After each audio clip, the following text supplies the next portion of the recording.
Pada zaman dahulu kala, di sebuah desa yang subur tinggallah seorang pedagang kaya bersama anak perempuannya yang bernama Bawang Putih.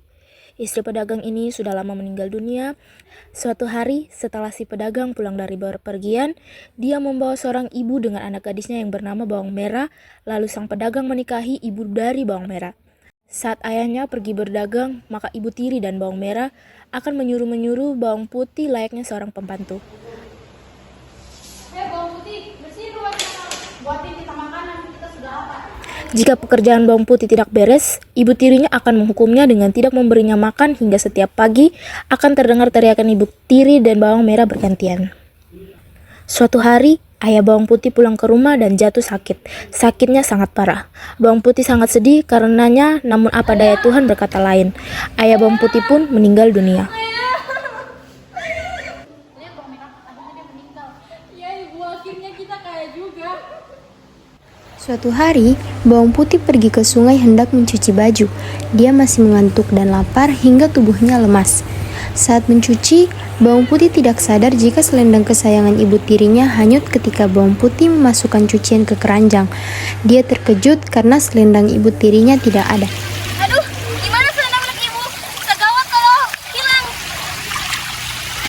Akhirnya Bawang Putih pun pergi menyusuri sungai untuk mencari selendang ibu tirinya. Di tengah perjalanannya, ia bertemu dengan seorang petani.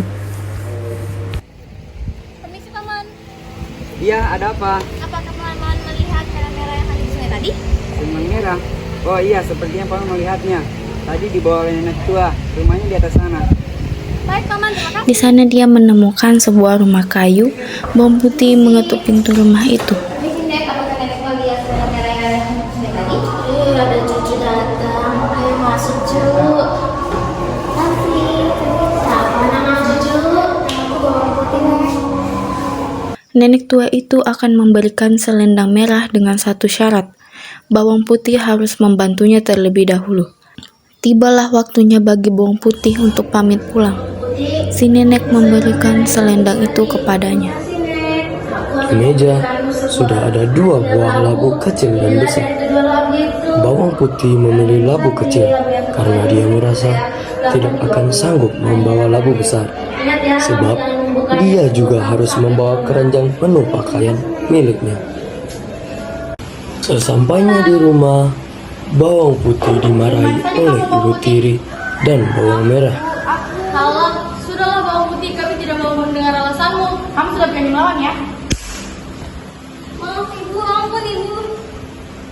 Belum lagu itu dan masalah, kami sudah sangat lapar karena menunggumu dari tadi. Baik ibu.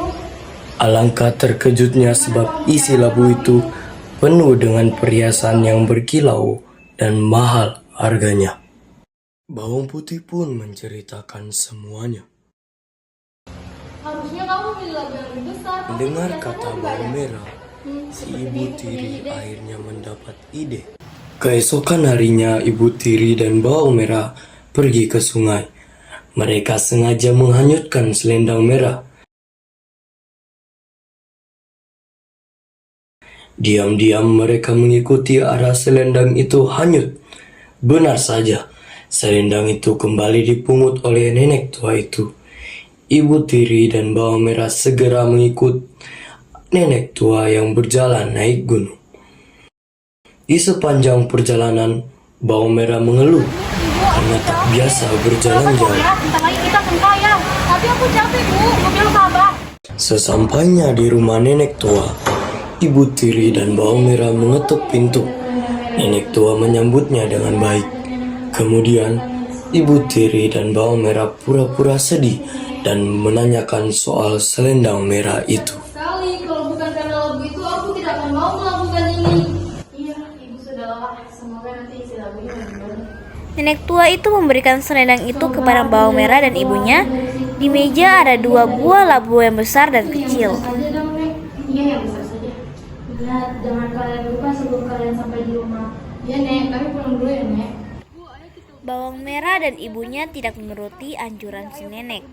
Di tengah perjalanan, ibu tiri membelah labu besar itu. Karena mereka masih di tengah hutan, maka tidak ada yang menolong mereka. Ibu tiri dan Bawang Merah pun mati keracunan bisa ular. Keserakahan mereka membawa mereka dalam malapetaka. Sementara itu bawang putih hidup bahagia. Perhiasan pemberian nenek tua itu membuatnya kaya raya. Dia pun meneruskan usaha ayahnya dan menikmati buah hasil kesabarannya sebagai anak yang berbakti.